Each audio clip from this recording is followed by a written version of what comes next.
Salam sehat, salam sejahtera bagi kita semuanya, Bapak Ibu yang dikasihi Tuhan. Mari kita satukan hati, kita bersatu dalam doa. Damai sejahtera Allah yang melampaui segala akal dan pikiran, itulah memelihara hati dan pikiranmu dalam mendengarkan sabda Tuhan pada saat ini. Berfirmanlah Engkau Tuhan, kami siap mendengarkan firman-Mu. Amin. Bapak Ibu yang dikasihi Tuhan, adapun sabda Tuhan yang menyapa kita pada saat ini tertulis dalam kitab Mazmur 86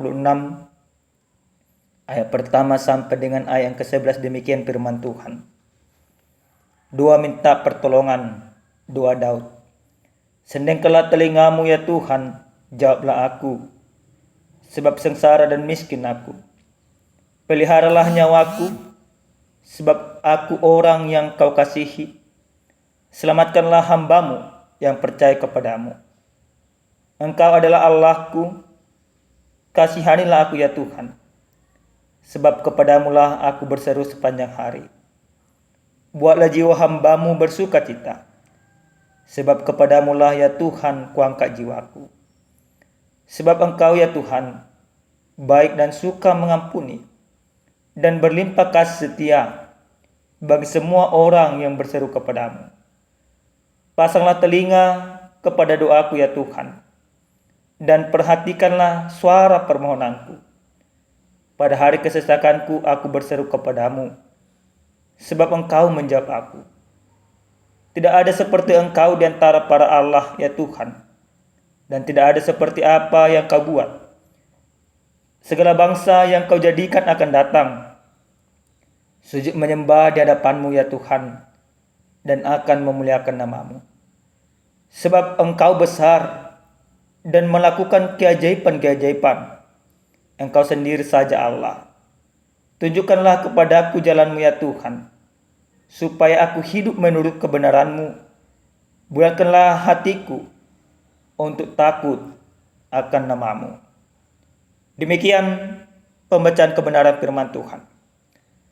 Bapak Ibu yang dikasihi oleh Tuhan kita Yesus Kristus, tentu setiap orang atau setiap pribadi kita pernah yang namanya mengalami tekanan, pernah yang mengalami pergumulan, bahkan mengalami penderitaan. Ada banyak tekanan, ada banyak pergumulan yang dihadapi oleh setiap orang.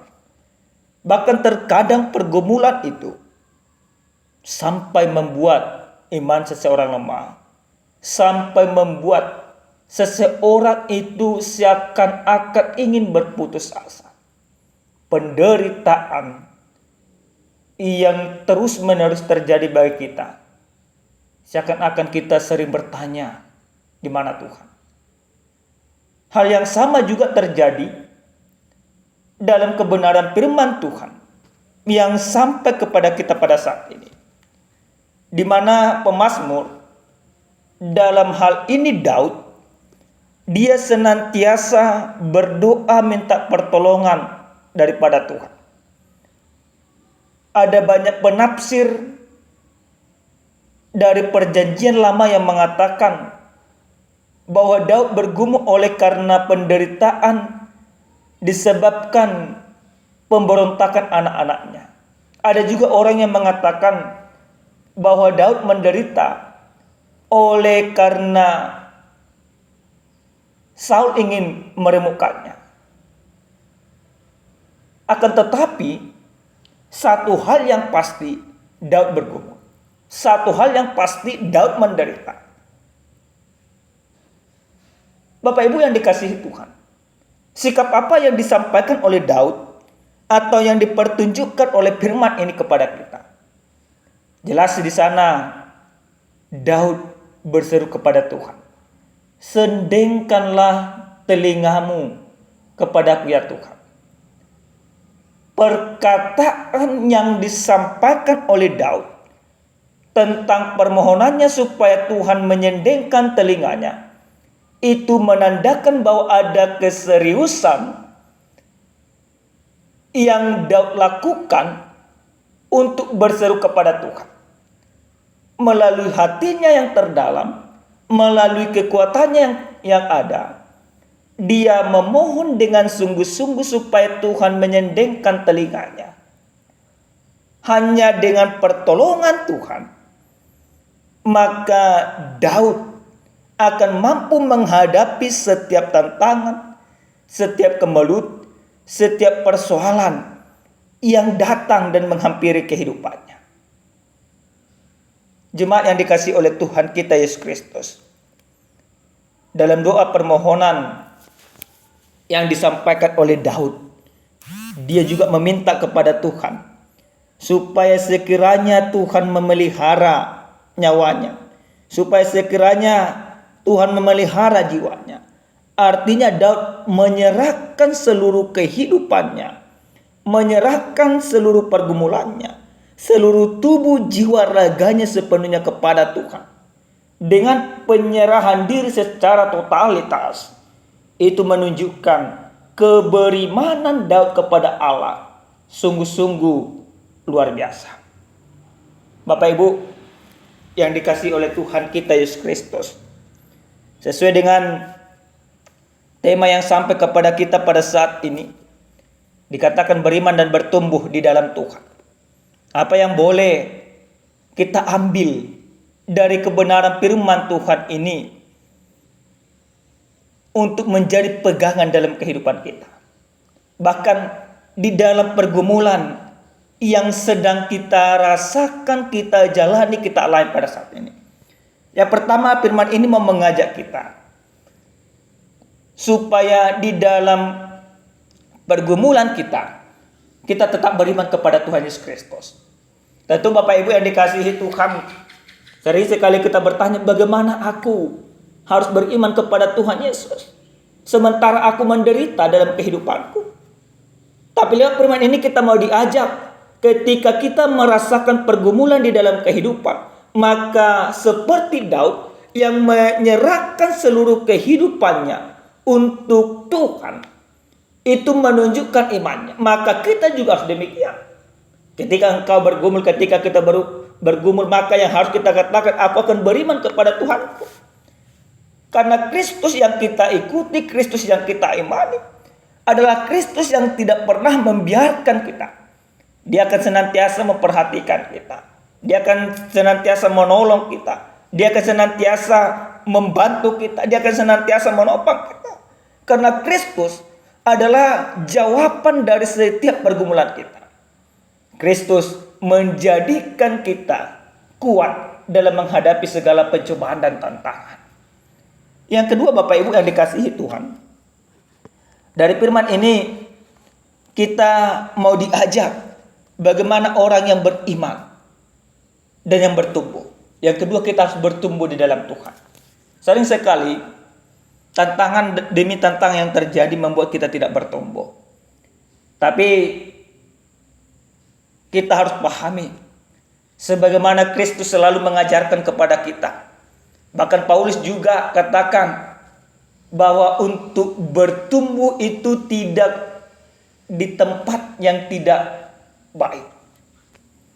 Kalau kita mengingat bagaimana firman Tuhan tentang perumpamaan tentang penabur, di sana ada pengajaran, ada 4 benih di sana. Lalu kita akan katakan, apakah memang kita menjadi tanah yang subur itu tidak ada tantangan?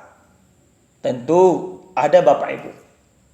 Tapi bagaimana benih itu bisa bertumbuh? Karena dia berakar di dalam Tuhan. Akar yang di dalam Tuhanlah yang menjadikan benih itu menjadi kuat, mampu bertumbuh, mampu berkuat. Ada tantangan di sana, ada hama, ada penyakit dan lain sebagainya. Tapi dia tepat di dalam Tuhan. Maka kita juga demikian. Maka ketika tantangan ada dalam kehidupan kita, tapi kita berakar di dalam Tuhan, berakar bersama dengan Yesus, bertumbuh di dalam iman kepada Kristus, maka kita akan tetap mampu bertahan menghadapi setiap kemelut dalam kehidupan kita. Yang terpenting adalah seperti Yesus katakan, kamu tidak akan mampu berbuah di luar daripada aku. Maka yang diinginkan Yesus Kristus dari kita, kita mau bersama dengan Dia supaya kita mau bertumbuh. Ada banyak orang memang bisa bertumbuh, tapi tidak bertumbuh dalam iman, makin kaya, makin hebat dan lain sebagainya. Tapi yang diinginkan Tuhan dari kita, kita mau bertumbuh bersama dengan Tuhan. Ketika kita hidup di dalam Kristus, maka itu yang membuat kita bertumbuh. Yang terakhir Bapak Ibu yang dikasihi Tuhan, dari firman ini kita mau diajak bagaimana orang yang bertumbuh dan beriman di dalam Tuhan, dia mempercayakan seluruh hidupnya kepada Tuhan. Bapak Ibu, mempercayakan hidup kepada Tuhan bukan persoalan yang mudah. Mempercayakan hidup kepada Tuhan bukan persoalan yang gampang. Tapi satu hal yang pasti, ketika kita mempercayakan hidup kita sepenuhnya kepada Tuhan, kita yakin dan percaya Tuhan akan menyertai kehidupan kita. Maka mari Bapak Ibu, lihat firman ini, kami mau mengajak kita untuk mempercayakan seluruh kehidupan kita, rumah tangga kita, pekerjaan kita hanya kepada Tuhan. Maka apapun pergumulanmu, apapun kemelutmu, apapun yang engkau hadapi dalam kehidupanmu, satu hal yang pasti, tetaplah engkau berseru kepada Tuhan. Tetaplah engkau bersama dengan Tuhan. Tetaplah Tuhan bersama dengan engkau di dalam setiap kemelutmu. Amin, kita bersatu dalam doa. Terima kasih Tuhan untuk firman Tuhan yang sudah kami dengarkan. Terima kasih. Biarlah kiranya Tuhan kami mampu melakukan firman-Mu sebagaimana Engkau inginkan dari kehidupan kami. Kami percaya ketika kami bersama dengan Tuhan, maka kami akan beriman, kami akan bertumbuh, dan kami akan menghasilkan buah sebagaimana yang Tuhan kehendaki. Dalam nama Yesus kami berdoa dan bersyukur kepada Tuhan. Amin. Salam sejahtera Bapak Ibu, Tuhan Yesus memberkati.